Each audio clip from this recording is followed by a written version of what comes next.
good morning to everyone. I am Gaurav Gupta. I come back again with a new lecture, and this lecture is for class 10 chapter number 9, and the name of the chapter 9 is application of trigonometry. I already started the chapter and already prepared two videos, part 1 and part 2 on this chapter from question number 1 to question number 10. If you still not watch that video, please go to my channel and select the class 10 chapter 9 application of trigonometry. You will find all that video, so please do watch that video first, because I explained all the basic concept related to this chapter in part 1 and part 2. Now I am going to take the question number 11 and onwards from the exercise 9.1. I hope you will enjoy the complete video. So before to start the video, I request to everyone, please listen to me carefully and watch the video from starting to the end, because this video is going to be more and more interesting. So before to waste the time, let's come on first question. Question number 11. Please read the statement very carefully. अब आपको पता है जो part ये आपका application of trigonometry है, ये सभी क्वेश्चन 3 स्टेप में सॉल्व होते हैं. पहला स्टेप होता है कि आप पूरी स्टेटमेंट को केयरफुली कंसंट्रेट होकर रीड करिए और उसको डायग्रामेटिकली रिप्रेजेंट करिए. तो आपका पहला स्टेप होता है NEET and clean draw the diagram. ठीक है, आपने पहला स्टेप कर लिया. सेकंड होता है step apply the trigonometric ratios depending upon the side given, और you have to do find out what you have to do find the side. तो दो साइड के बेस पे परपेंडिकुलर या बेस या हाइपोटेन्यूज या परपेंडिकुलर, इन तीन के बेस पे आप 3 ट्रिग्नोमेट्रिक रेशियोज को फाइंड आउट करते हो. First trigonometry sine theta, cos theta and tangent theta. Third step क्या होता है, यहाँ पर आपको ट्रिग्नोमेट्रीज की टेबल के अकॉर्डिंग वैल्यूज पुट करनी होती है और आपको आंसर क्या हो जाता है, ऑब्टेन हो जाता है. तो ये these 3 steps are necessary to obtain the solution of such type of question. और इस टाइप के क्वेश्चन की सबसे मेन प्रॉब्लम क्या होती है कि स्टेटमेंट बहुत ही लेंथी होती है, और स्टेटमेंट लेंथी होने के कारण मोस्ट ऑफ द स्टूडेंट्स क्या करते हैं, इसको इग्नोर कर देते हैं, छोड़ देते हैं क्वेश्चंस. और such type of question is very important if you are preparing yourself for NDA and JEE mains. Such type of question definitely you will found in your IIT's exam or NDA exam defense में. तो such type of exercise is very important. तो ये question इतने tough भी नहीं है, बस the main point is what, आपका कंसंट्रेशन लेवल चेक किया जाता है. अब देखिए स्टेटमेंट देखने से पता चलता है कि पूरा बोर्ड कंप्लीट हो गया स्टेटमेंट से, तो इतनी बड़ी स्टेटमेंट देख के तो आपका वैसे ही सर चकरा जाएगा कि क्वेश्चन को सोल्व क्या करेंगे जब इतनी बड़ी स्टेटमेंट है. नहीं, ऐसा मत सोचिए. आप 1 by 1 एक सेंटेंस पढ़िए, उसका मीनिंग निकालिए और जितनी इंफॉर्मेशन आपको समझ आए उसको डायग्राम की हेल्प से रिप्रेजेंट करिए. तो आप देखना इतनी बड़ी स्टेटमेंट एक डायग्राम के फॉर्म में रिप्रेजेंट होने के बाद आपको क्वेश्चन काफी इजी लगने लगेगा. कैसे लगेगा, रीड करिए. पहले कहता है कि a TV tower stands vertically on a bank of a canal. मतलब एक कैनाल है, मतलब नदी है, नदी के किनारे होते हैं, किनारे 1 एंड किनारा 2. तो यहाँ पे बैंक है, 2 बैंक 1 एंड बैंक 2. वहां पर एक क्या है, टीवी टावर स्टैंड है. तो नेचुरली इसको कैसे बनाया जा सकता है, एक नदी बनानी है, मैं यहाँ पे नदी बना देता हूँ. सपोज करा ये क्या है, रिवर है, या हिंदी में नदी का होगा इसको. यहाँ पे एक टावर लगा हुआ है, ये मैंने टावर बना दिया. वर्टिकली नेचुरल बात है, कोई भी चीज स्टैंड होती है वर्टिकली होती है, हॉरिजॉन्टली तो स्टैंड करना पॉसिबल ही नहीं है. कि इतनी बड़ी हाइट का टावर आप हॉरिजॉन्टली स्टैंड कर पाओ, नॉट पॉसिबल, तो वर्टिकली आएगा. आगे रीड करिए.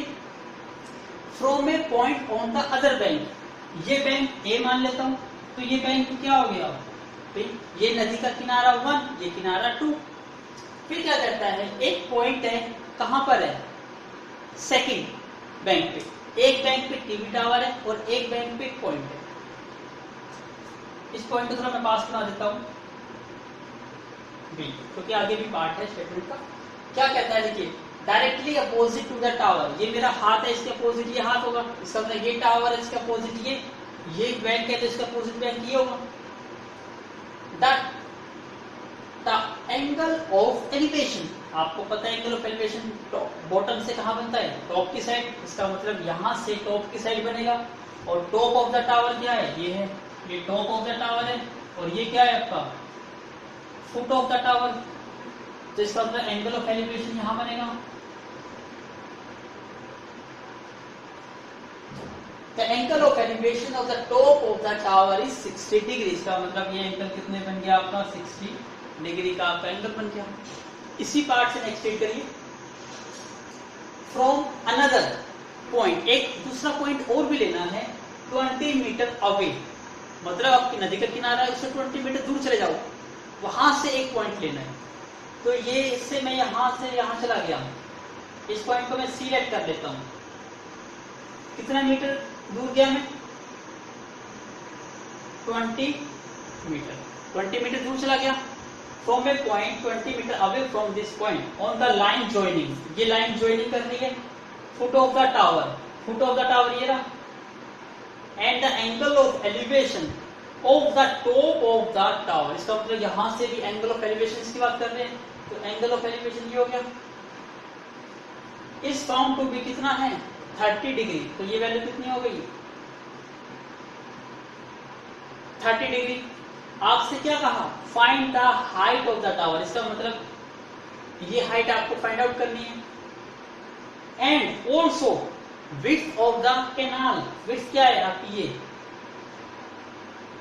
विड्थ,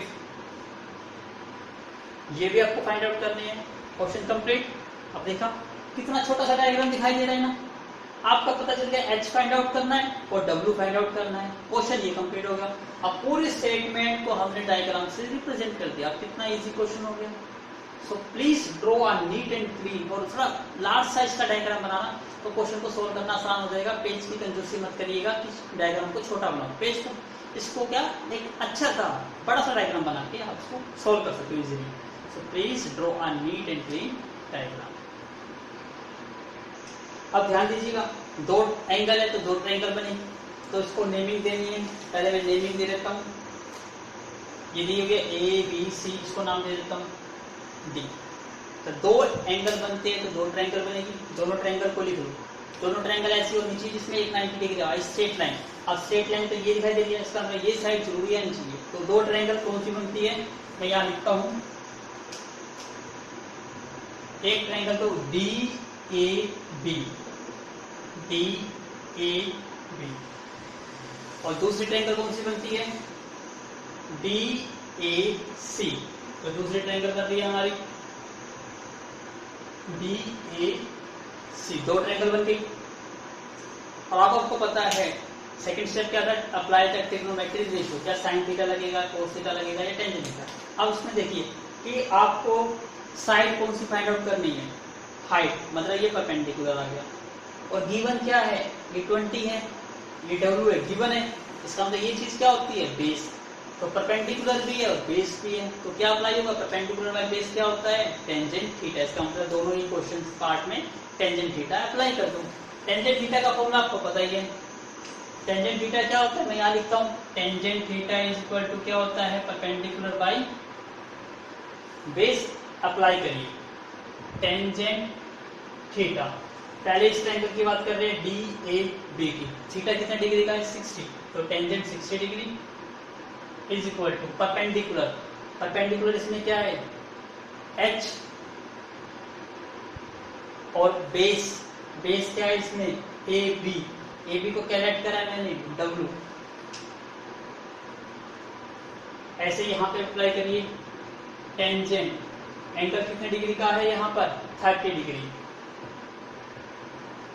परपेंडिकुलर क्या है इसमें, यही परपेंडिकुलर है एच, बट बेस, बेस देखो ये पूरा बेस है, ये डब्ल्यू है, ये 20,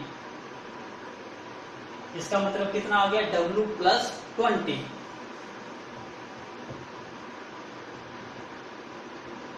इसका मतलब यहां हम दोनों को सोल्व करने से हमारा आंसर निकल सकता है। तो आप सोल्व करते हैं, सबसे पहले इसको ही सोल्व कर लेते हैं।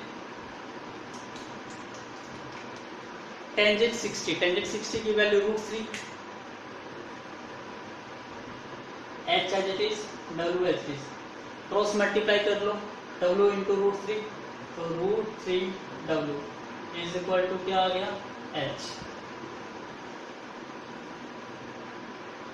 अब यहां सोल्व करिए, टेंजेंट 30 कितना होता है 1/√3, इसको मैंने लिख दिया 1/√3 इज इक्वल टू एच।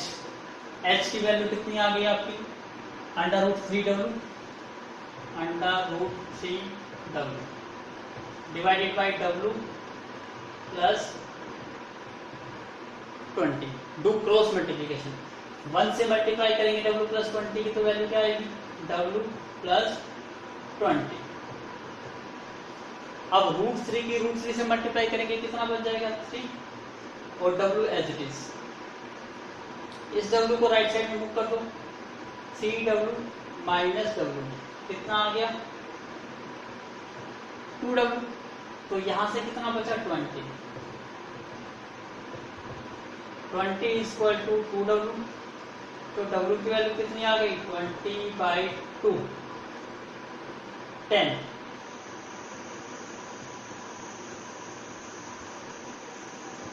इसका मतलब विड्थ कितनी आ गई 10 metre. I am going to check the answer, so please make a note this. Yes, answer is correct. अब आपको विड्थ निकालनी थी, विड्थ की वैल्यू कितनी आ गई 10 मीटर। और दूसरा क्या निकालना था h। h आपको पता ही है, h कितना है यहाँ पे √3 × w और w की वैल्यू कितनी आई है 10। इसका मतलब 10√3 h। ये आपका सेकंड का आंसर आ गया। कितना छोटा क्वेश्चन था। इसी टाइप से जब आप स्टेप करोगे तो आपको ये क्वेश्चन बहुत इजी लगेंगे। आपको पता चलता रहेगा कि किसकी वैल्यू कहाँ से पुट करनी है, उसको सोल्व। तो ऐसे में 2 ट्रायंगल बने तो बीच में एक लाइन लगाओ, दोनों ट्रायंगल को सोल्व करो तो आपको पता चल जाएगा किसकी वैल्यू कहाँ से पुट करनी है और सॉल्व हो जाएगा question. So please make a note. Now look at the board question number 12। Question number 12 क्या कहता है, from the top of a 7 metre high building, मतलब 7 मीटर एक टॉल बिल्डिंग है, उसके टॉप से। तो पहले तो मुझे बिल्डिंग बनानी पड़ेगी, तो मैं बिल्डिंग बना लेता हूं। ये मेरी बिल्डिंग है 7 मीटर, ठीक है। अब ध्यान से देखिए, दिखाई दे रहा है आपको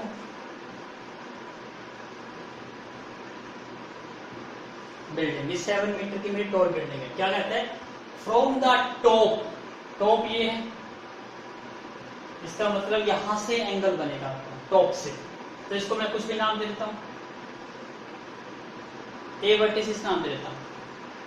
from the top of a 7 metre high building the angle of elevation, elevation मतलब ऊपर की साइड, मतलब ये ऊपर की साइड बनेगा angle, angle of elevation of the top of A cable tower. तो इसका मतलब ये केबल टावर हो गया, और ये क्या हो गया इसका ग्राउंड,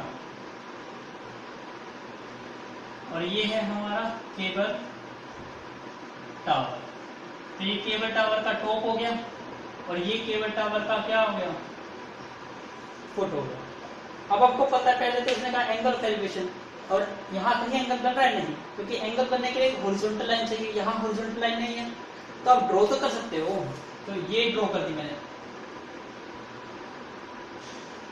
हॉरिजॉन्टल लाइन होगी, तो एंगल ऑफ एलिवेशन ये हो गया।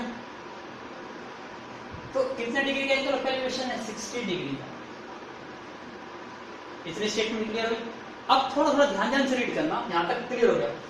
And the angle of depression, मतलब डिप्रेशन मतलब ऊपर से नीचे। आप यहाँ पे खड़े हो ना, ऊपर से नीचे देख रहे हो, तो ऊपर से नीचे देखने पे नेचुरली आपको कौन से किसकी बात कर रहा है, ये इसकी बात कर रहा है, depression, angle of depression. Depression मतलब ऊपर से नीचे देखना, तो आपने ऊपर से नीचे देखा, किसको देखा, इट्स फुट, फुट मतलब ये ना,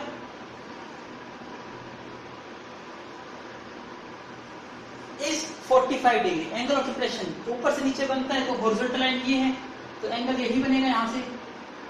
ये एंगल कितने डिग्री का आ गया 45 डिग्री का। Determine the height of the tower, tower की हाइट कौन सी है, ये आपको फाइंड आउट करनी है। नेमिंग दे सकते हो, ए ये है, बी इसको नाम दे दिया, सी ये हो गया, डी ये, ई ये हो गया। डायग्राम क्लियर हुआ। तो सबसे पहले तो डायग्राम को बिल्कुल नीट एंड क्लीन डायग्राम बनाइए और एक एक पार्ट को रीड करिए, तब डायग्राम बन जाएगा तो क्वेश्चन सोल्व करना तो बहुत इजी हो जाएगा। अब इसी से थोड़ी सी और इन्फॉर्मेशन निकाल लेंगे। तो प्लीज मेक अ नोट और 2 बार या 3 बार स्टेटमेंट को रीड करो, पॉज द वीडियो और स्टेटमेंट को अच्छी तरह रीड करो और देखो कि क्या डायग्राम बन गया आपका। यदि बन जाता है तो फिर इसको ऑन करिएगा और फिर देखिएगा हम इसका सॉल्यूशन कैसे फाइंड आउट करते हैं। तो मैं यहाँ रब भी कर दूंगा। आपका मेन पर्पस क्या है, हाइट डिटरमाइन करनी है और कुछ नहीं। अब मैं स्टेटमेंट को रब कर रहा हूँ, तो प्लीज मेक अ नोट। अब ध्यान से देखिएगा, ये चीज बन गई। अब बड़ी प्यार से सोल्व करेंगे, हम सारी इंफॉर्मेशन निकालेंगे।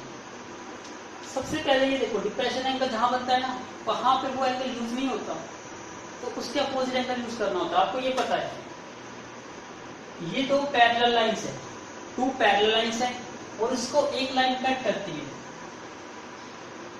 उसको एक लाइन कट करती है।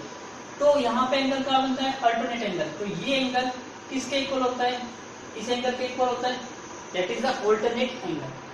तो यहाँ देखिए, ये लाइन पैरेलल है, ये लाइन पैरेलल है, इसको ये लाइन कट कर रही है, तो इसके अपोजिट अल्टरनेट एंगल कौन सा होगा, ये होगा। तो ये एंगल कितने डिग्री का होगा, 45 डिग्री का होगा। तो आप यहाँ पे लिख सकते हो एंगल, ये एंगल कौन सा है, CAD, CAD is equal to angle, ये एंगल का नाम क्या लिखूं मैं, EDA, EDA is equal to 45 degree. Reason क्या आ जाएगा, alternate opposite angle, alternate interior angle.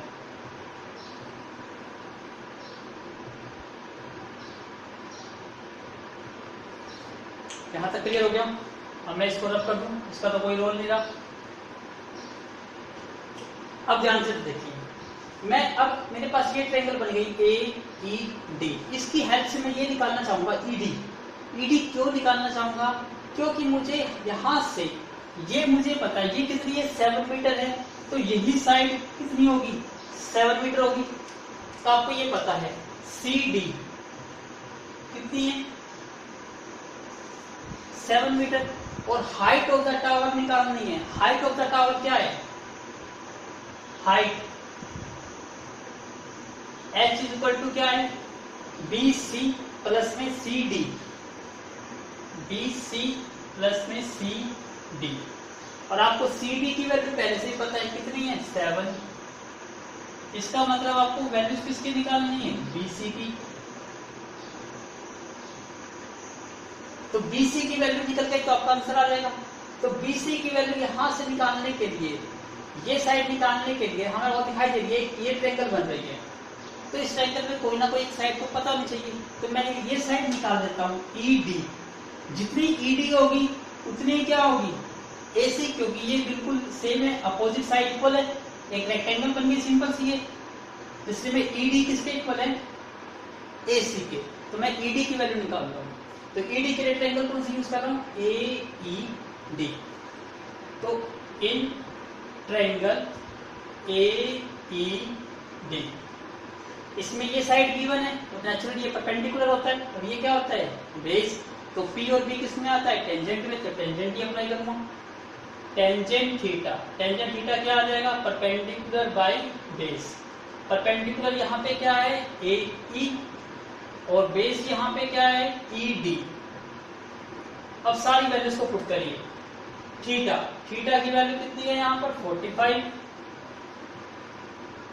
AE की वैल्यू कितनी है, 7 is equal to ED। Tangent 45 कितना होता है, 1, 7 बाई ED। क्रॉस मल्टीप्लाई कर लो तो ED into 1, ED is equal to 7 metre. तो ED की वैल्यू कितनी आ गई, 7 मीटर। लेकिन हमें तो BC निकालना था। अब हमें पता है ये ED जितना है वही कितना होगा, AC भी होगा।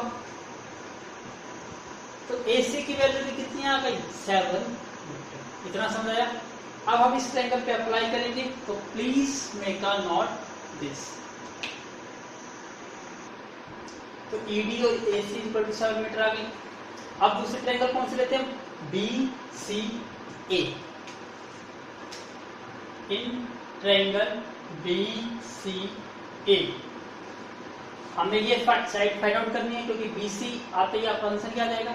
तो BC बीसी क्या है आपकी परपेंडिकुलर, और एसी क्या है आपका बेस। इसका मतलब यहाँ भी टेंजेंट थीटा ही अप्लाई होगा, तो अप्लाई करिए tangent theta is equal to perpendicular by base. Perpendicular यहाँ पे कितनी है बीसी, और बेस यहाँ पे क्या है एसी। थीटा की वैल्यू कितनी दी हुई है आपको यहाँ पर 60 डिग्री, टेंजेंट 60। बीसी की वैल्यू आपको फाइंड आउट करनी है, और एसी की वैल्यू 7 आप ऑलरेडी फाइंड आउट कर चुके हो। Tangent 60 √3 is equal to BC divide by 7। Do cross multiply, 7 into √3, 7 √3 BC. BC की वैल्यू आ गई। इसको इक्वेशन नंबर 1 बना देता हूं, क्योंकि आपको एच फाइंड आउट करनी है। तो put the value in equation 1, put the value in equation number 1। तो h इज इक्वल टू क्या है BC, और BC की वैल्यू 7 √3 प्लस में 7, दोनों में से कॉमन क्या आ गया 7, √3 प्लस 1, और रूट की टर्म ऊपर है न्यूमरेटर में, और न्यूमरेटर में तो पॉसिबल होती है। इसका मतलब आपका आंसर कितना आ गया 7 ब्रैकेट में √3 प्लस 1 मीटर, ये आपका आंसर। और ये काफी इंपॉर्टेंट क्वेश्चन है, काफी बार एग्जाम में पुटअप होता है, और मोस्ट ऑफ द स्टूडेंट्स इसको गलत करते हैं। क्यों? क्योंकि ये डायग्राम नहीं समझ पाते, स्टेटमेंट को अच्छी तरह कंसंट्रेट आप रीड नहीं कर पाते, इसलिए ये क्वेश्चन टफ लगता है। अदरवाइज ये सबसे इजीएस्ट क्वेश्चन है, सो please make a note. Now look at the board, question number 13। Question number 13 क्या कहता है, एज ऑब्जर्व, आपने कुछ ऑब्जर्व किया, from the top of a 75 metre high lighthouse. इसका मतलब एक लाइट हाउस है जिसकी हाइट कितनी है 75 मीटर। तो एक लाइट हाउस बना देता हूं मैं, ये मेरा लाइट हाउस है, ठीक है। इसकी हाइट कितनी है 75 मीटर। क्या है ये मेरा लाइट हाउस। इतना क्लियर हो गया। अब नेक्स्ट पार्ट को रीड करते हैं। क्या कहता है कि फ्रॉम द सी लेवल, मतलब इस लाइट हाउस के आसपास क्या है नदी है। The angle of depression, depression मतलब ऊपर से नीचे देखना है, इसका मतलब नेचुरली ऊपर से आपको नीचे देखना है। याद रखिएगा इस चीज को, क्योंकि यहाँ बात किसकी करेंगे, हम डिप्रेशन की बात करेंगे। ऑफ द टू शिप, मतलब दो शिप है, आर 30 डिग्री एंड 45 डिग्री। यहां ध्यान से रीड करिए। इसका मतलब ये नदी मान लेता हूं, सी लेवल मान लेता हूं, ये मेरा सी लेवल है। यहाँ पे दो शिप होंगे, एक शिप को यहां लेट कर लेता हूं, ए शिप, इसको लेट कर लेता हूं, बी शिप। अब डिप्रेशन है, ऊपर से नीचे बना रहे हैं, नीचे से ऊपर नहीं, तो ऊपर से नीचे बना रहा हूं मैं, इसको ज्वाइन कर रहा हूं। तो यहाँ पे एंगल बनाना है ना ऊपर, नीचे नहीं ऊपर। तो कैसे बनाऊंगा, हॉरिजॉन्टल लाइन बनानी पड़ेगी मुझे पहले। तो सबसे पहले हॉरिजॉन्टल लाइन ड्रॉ करिए। तो हॉरिजॉन्टल लाइन कौन सी हो जाएगी, ये हो जाएगी।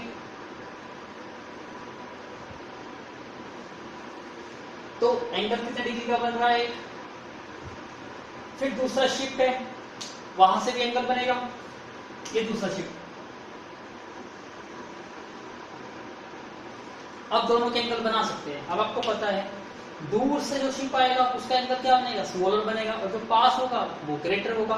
तो यहाँ पे दो एंगल कौन से है, 30 और 45। इसका मतलब ये एंगल कितने डिग्री का है, 30 डिग्री का। वही सेम कॉन्सेप्ट यहां लगाना है। ये लाइन कैसी है, पैरेलल, और इसको ये लाइन क्या कर रही है, कट कर रही है। इसका तो ये एंगल 30 डिग्री का है, तो ये एंगल भी कितने डिग्री का होगा, 30 डिग्री का होगा। जैसे मैं इसको नाम देता हूँ ए बी, और इसको नाम देता हूँ सी, इसको नाम दे देता हूँ डी, इसको नाम दे देता हूँ मैं ई। तो पहले लिख देता हूँ मैं यहाँ पर, ये एंगल क्या नाम दूंगा, E D B, E D B is equal to ये एंगल, इस नाम का क्या दे दूं, सी या A B D, angle A B D कितने डिग्री का है, 30 डिग्री। ऐसे ये देखो दूसरा एंगल कितने डिग्री का बनता है, 45। तो दूसरा एंगल कौन सा हो गया, ये एंगल हो गया दूसरा एंगल। तो ये कितने डिग्री का हो गया 45। दिखाई दे रहा है आपको? नहीं दे रहा, तो इसको थोड़ा मैं बड़ा करके बना देता हूँ। यहाँ से ये एंगल कितने डिग्री का है 45 डिग्री का, तो इसके अपोजिट ये एंगल हो गया, तो ये एंगल भी कितने डिग्री का बनेगा 45 डिग्री का। इसको भी नाम दे दो ई डी और ए, ई डी ए, और ये एंगल कौन सा हो गया C A D, C A D कितने डिग्री का हो गया 45 डिग्री। रीजन क्या आ जाएगा, शॉर्ट फॉर्म में लिख देता हूं, ए आई ए ऑल्टरनेट इंटीरियर एंगल, तो ये इक्वल हो गया। अब आगे पढ़िए, if one ship is exactly behind the other, तो ये शिप था, इसके पीछे ही दूसरा शिप है, ये हम पहले ही बना चुके हैं क्योंकि बाय डिफॉल्ट ऐसा ही दिखाई देगा। Find the distance between the two ship, distance between the two ship, इसका मतलब हमें ये फाइंड आउट करना है, ये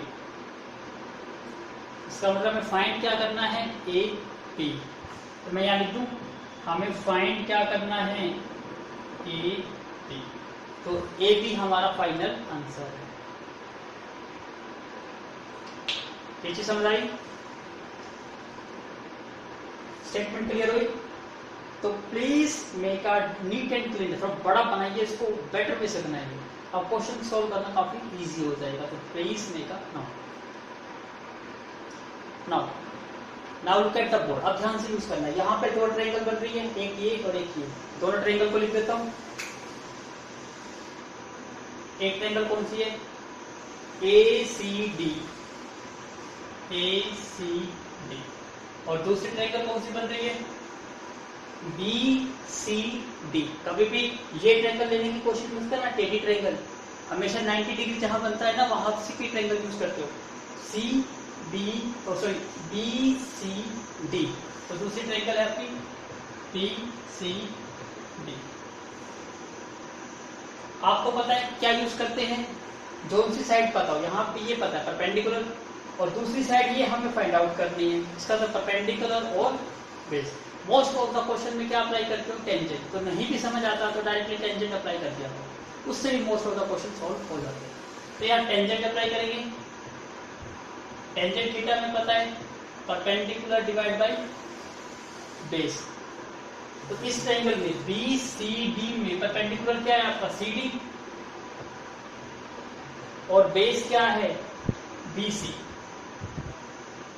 अब वैल्यूज पुट करिए, थीटा की वैल्यू कितनी है 30 degree, tangent 30 degree is equal to C D, C D की वैल्यू कितनी है 75 डिवाइड में बी सी, बी सी हमें नहीं पता वेजिटेज लिख दीजिए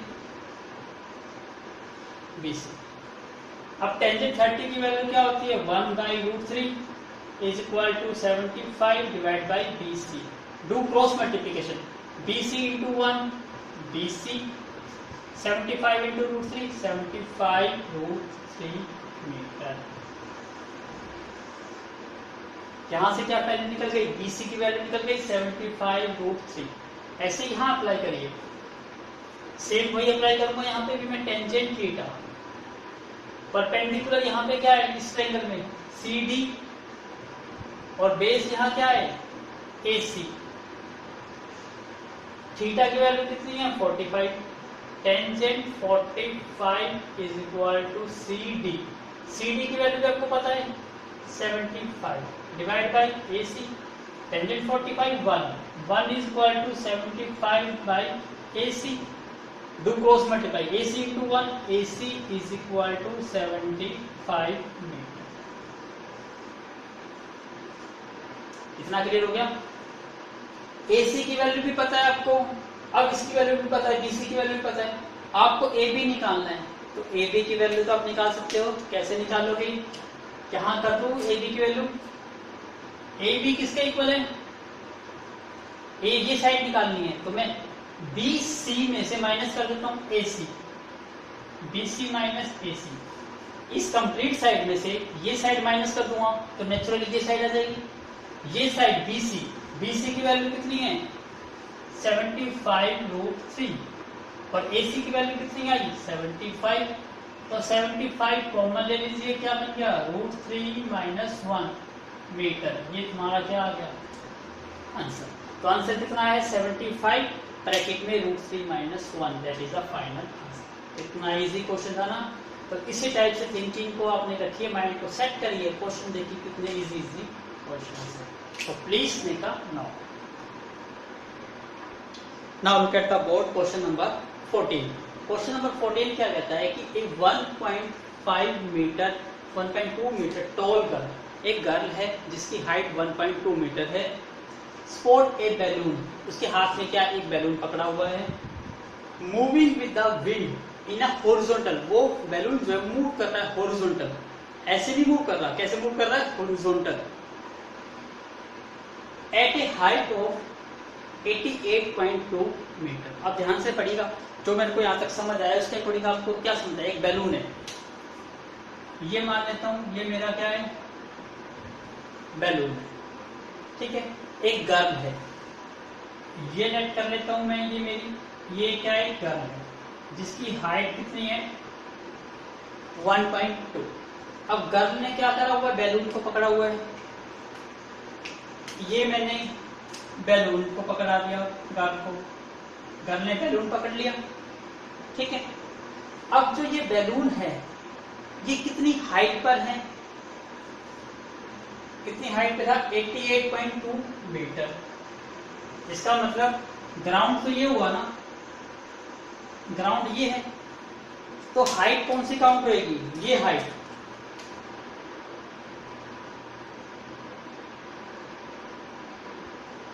तो ये टोटल हाइट कितनी है, ये टोटल हाइट 88.2 मीटर। इतना समझ आ गया।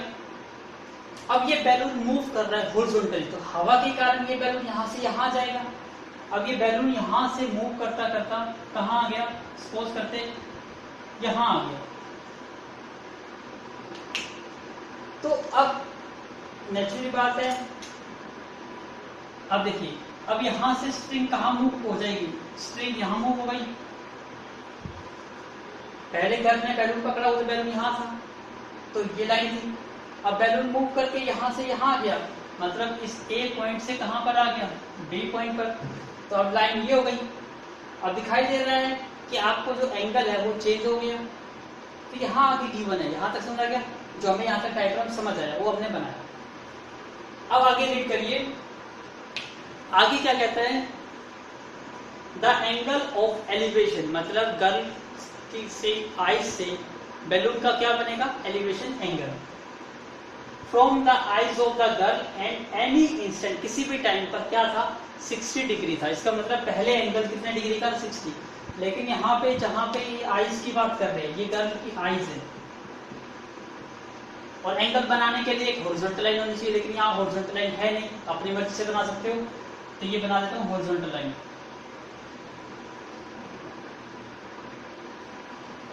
अब एंगल ऑफ एलिवेशन बन जाएगा, कितने डिग्री का बनाना है 60 डिग्री। ब्लैक लाइन है, तो ब्लैक लाइन से कितना एंगल डिग्री का बन रहा है 60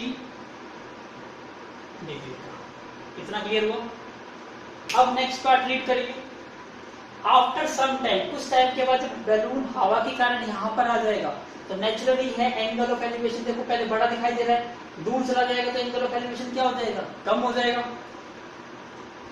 after some time the angle of elevation reduce to 30 degree. तो हमें यहीं से दिखाई दे रहा था कि बैलून दूर चला गया तो एंगल कम हो गया।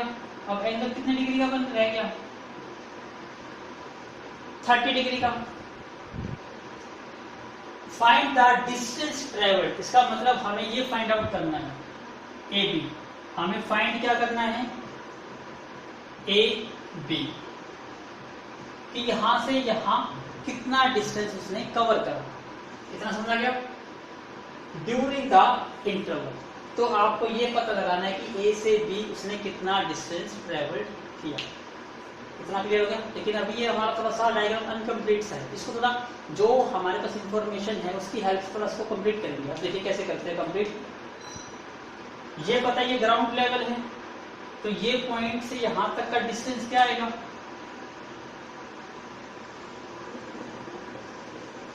88.2 88.2 मीटर, ये 88.2 मीटर है ना पूरा। अब गर्भ की हाइट 1.2 है तो नेचुरली ये हाइट भी कितनी हो गई 1.2। तो ये हाइट कितनी रह गई यहां से यहां तक की हाइट, टोटल 88.2 है, 1.2 माइनस कर दो, कितनी वैल्यू रह गई 87। इतना समझ आ गया या नहीं आया? अब इतना समझ आ गया है तो अब क्वेश्चन को सोल्व करना काफी इजी हो गया। ऐसे ही देखिए पहले मैं स्टेटमेंट को एक बार दोबारा सेटअप कर देता हूँ। सो please make a neat and clean diagram, और डिफरेंट पेन की हेल्प से बनाएंगे तो आपको कलरफुल से इमेज क्लियर हो जाए कि पिक्चर कैसे दिखाई देगी। सो please make a note. Now look at the diagram. अब हम इसको सोल्व करेंगे। अब देखने में पजल से लग रहा है इसलिए मैं इसको दो ट्रायंगल बनाता हूँ ताकि आपको थोड़ा इजी हो जाए। पहले मैं वर्टेक्स को नाम दे देता हूँ। ये आपको पता है बी है, इसको नाम दे देता हूँ मैं सी, इसको दे देता हूँ डी, ये पॉइंट दे देता हूँ मैं ई। इतना क्लियर हो गया? इसको नाम दे देता हूँ एफ, और इसको नाम दे सकते हो जी। अब ध्यान से देखिए मैं दो ट्रायंगल इसको अलग अलग बना रहा हूं ताकि पजल ना हो। अब पहली ट्रायंगल मैं यूज कर रहा हूं ए डी ई या ई डी ए, पहली ट्रायंगल।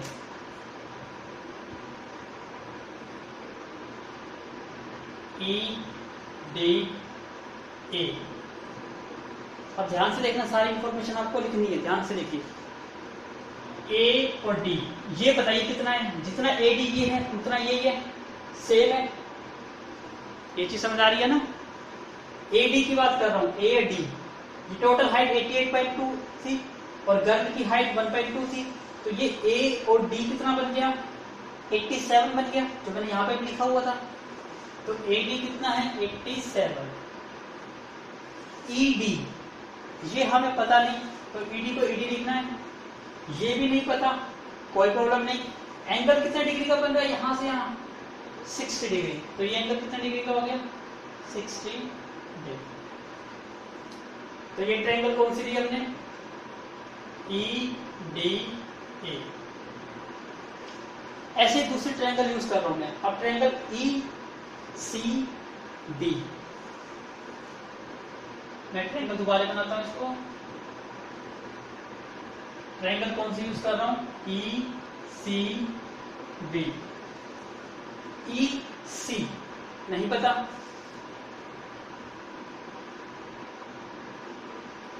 और ये क्या है बी। तो बी सी तो मुझे पता है ना, क्योंकि जितनी साइड ये है उतनी साइड ये है। बी सी कितनी है 87। अब यहां ध्यान दीजिए, यहां पे एंगल कितने डिग्री का बन रहा है 30 डिग्री। 30 डिग्री। अब मेन कॉन्सेप्ट क्या है, आपको ये फाइंड आउट करना है ए बी। ए बी का मतलब क्या है सी डी, दोनों सेम है। ए बी और सी डी सेम है ना, तो आपको ए बी फाइंड आउट करना है और ए बी और सी डी क्या है सेम। इसका मतलब सी डी फाइंड आउट करना है। सी डी कैसे फाइंड आउट कर सकता हूं मैं ई सी में से। आप देखिए सी डी फाइंड आउट करने के लिए क्या करना पड़ेगा, ये फाइंड आउट करने के लिए ई सी यहां से निकाल लीजिए, माइनस ई डी। ई सी में से ई डी माइनस कर देंगे तो नेचुरली क्या निकल जाएगा सी डी, और वही आपका आंसर है। इसका मतलब ये साइड में से ये साइड माइनस कर दो और आपका आंसर आ गया। तो ये साइड निकालने हैं, ये परपेंडिकुलर ये बेस, ये परपेंडिकुलर या बेस, इसका मतलब टेंजेंट थीटा ही अप्लाई करना है। तो अप्लाई करिए, tangent theta is equal to perpendicular by base. यहाँ परपेंडिकुलर कितना है 87 और बेस कितना है ईडी। थीटा की वैल्यू कितनी है यहाँ पर 60 degree is equal to 87 upon में ईडी। टेंजेंट 60 कितना होता है √3 इज इक्वल टू 87 अपॉन में ईडी।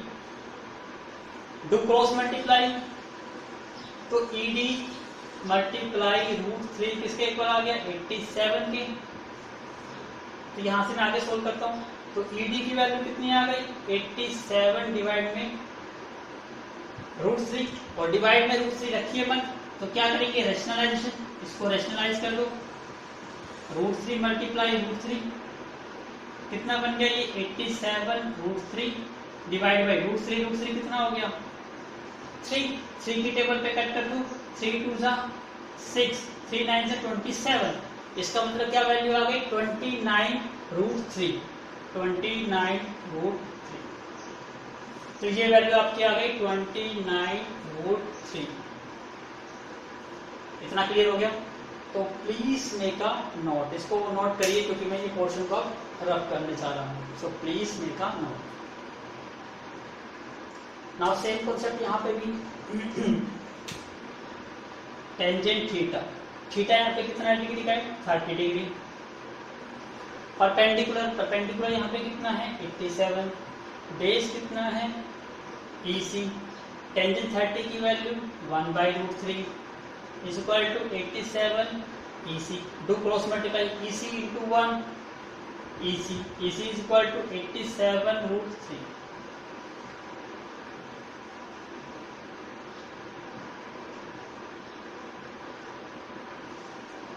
यहाँ तक समझ आ गया?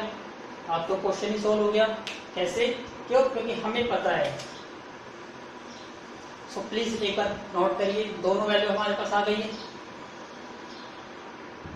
अब देखिए आपको क्या निकालना था, ए बी। हमें पता था कि ए बी और सी डी क्या है इक्वल है, जो हमें क्या करना था फाइंड करना था। तो हमें पता है सी डी किसके इक्वल है EC minus ED, EC minus ED।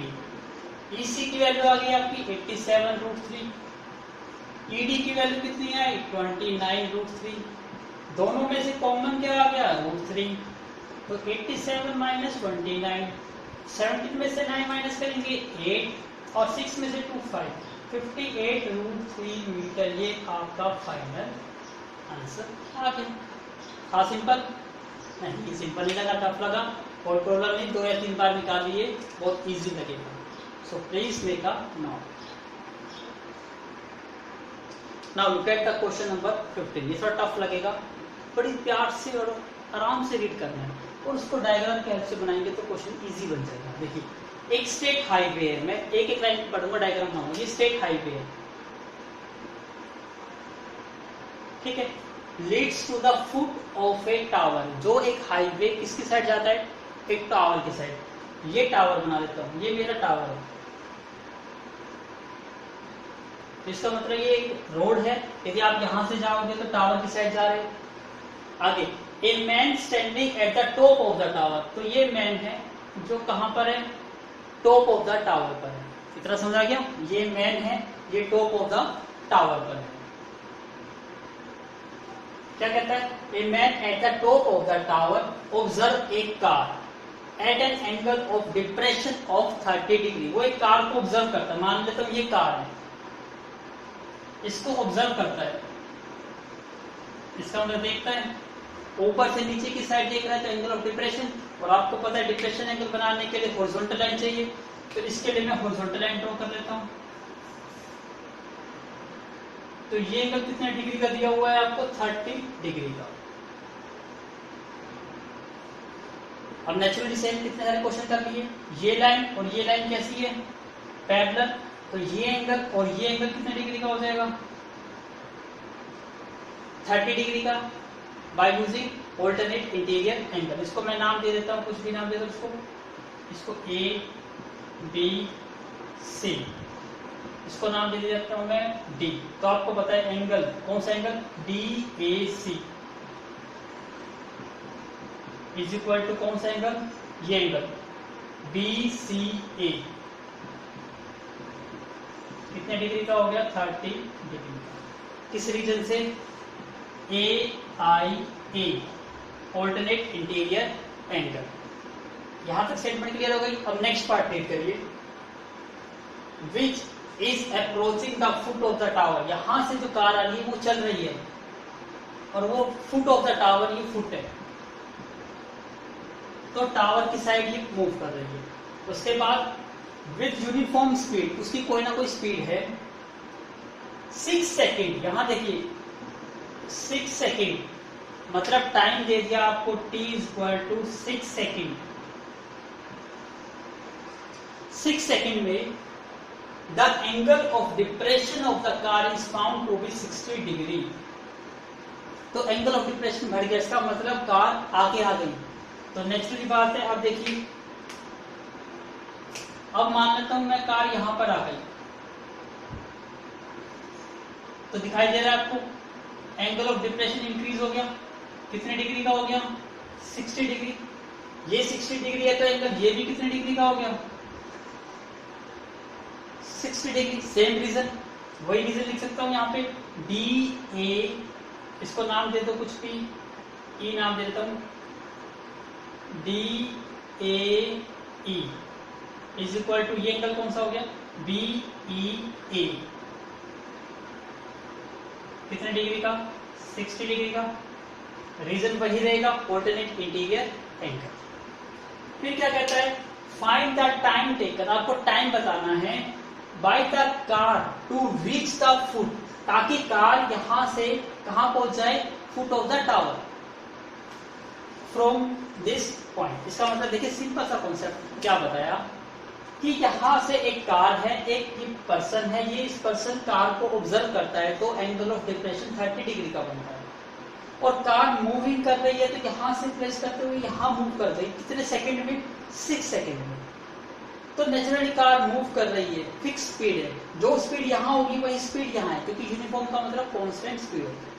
अब कार यहां से यहां तक पहुंचने में कितना टाइम लगाएगी वो आपको फाइंड आउट करना है। ये थ्रू आउट द पूरी क्या है? Complete statement. आई होप आपको समझ आया होगा।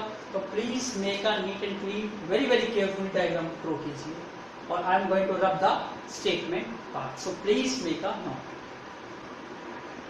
अब सेम कॉन्सेप्ट, दो एंगल है तो दो ट्रायंगल बनेंगे, दोनों ट्रायंगल पे अप्लाई करिए टेंजेंट थीटा करके, सिंपल तरीका। पहले ट्रायंगल कौन सी बन रही है यहाँ पर? A B E, A B E. Tangent theta apply करना है मोस्ट ऑफ द क्वेश्चन में, परपेंडिकुलर बाय बेस। परपेंडिकुलर यहाँ पे क्या है? ए बी, और बेस यहाँ पर क्या है? ई बी या बी ई कह सकते हो। थीटा की वैल्यू कितनी बनी हुई है यहाँ पर? 60 degree is equal to A B divide में बी ई। टेंजेंट 60 की वैल्यू कितनी होती है? √3। तो √3 is equal to A B divide में बी। यहां तक समझ आ गया? अभी इसको रेक्टेंगल बॉक्स में डालिए, ऐसे ये ट्रायंगल लीजिए। अब second triangle, triangle A B C, same वही step, tangent theta is equal to perpendicular by base. Perpendicular यहाँ पे ए बी ही है, और बेस कितना है आपका? सी बी या बी सी। थीटा की वैल्यू कितनी है? 30 degree. So tangent 30 is equal to A B divide by B C. Tangent 30 कितना होता है? 1/√3 is equal to A B divide by B C. इतना समझ आ गया? अब आप ध्यान से समझना, जो मेन कॉन्सेप्ट है उसका आपको यहां से इंफॉर्मेशन दे रखी है कि जो EC है, इतना ये डिस्टेंस कितने टाइम में कवर होता है? 6 सेकेंड में। तो आप EC की टर्म्स में आपको वैल्यूज फाइंड आउट करनी है, ताकि आपको ये पता चल जाए कि EC इतने टाइम में कवर होता है, तो आपको EB कितने टाइम में कवर होगा। आई होप आपको समझ आया होगा। तो अब यहाँ पे हम मेन किसकी फॉर्म में निकालेंगे? EC की फॉर्म में। सो please make a note this. Clear हुआ? आपने अंडरस्टैंड किया? अब आपको ये डिस्टेंस पता है करना है, तो EC कैसे निकाल सकते हो? BC में से BE माइनस कर दोगे तो EC आ जाएगा। तो हमें क्या वैल्यू निकालनी है? EC। EC किसके इक्वल है? BC minus BE। ध्यान से समझ लो, ये वैल्यू निकालनी है। तो मैं इस टोटल में से ये माइनस कर दूंगा तो नेचुरली ये वैल्यू निकल जाएगी।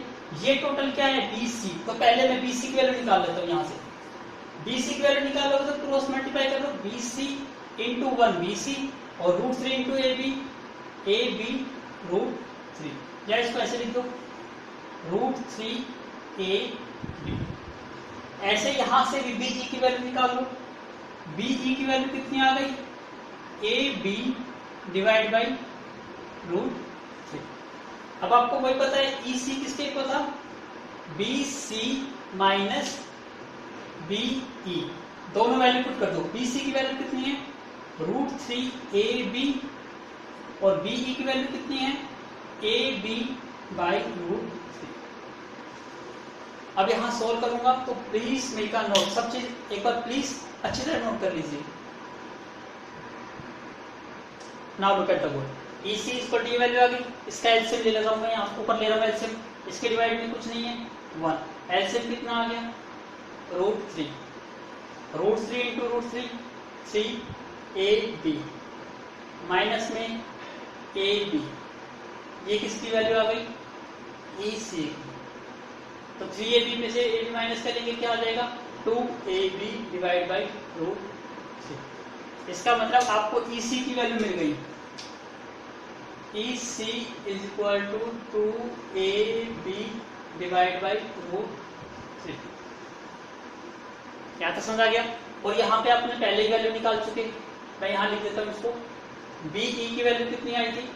AB divide by √3। अब हमारा क्वेश्चन सोल्व हो जाएगा, क्योंकि इसी की हेल्प से हमें क्वेश्चन निकालना है। तो अगेन मेक अ नोट। अब ध्यान से समझिए, हमें ये पता है ना कि यहां से यहां तक कार को ट्रेवल करने में कितना टाइम लगा? 6 सेकेंड। इसका मैं लिख सकता हूं कि जो डिस्टेंस है, कितना डिस्टेंस EC ट्रेवल कितने सेकंड में होता है? 6 सेकंड में।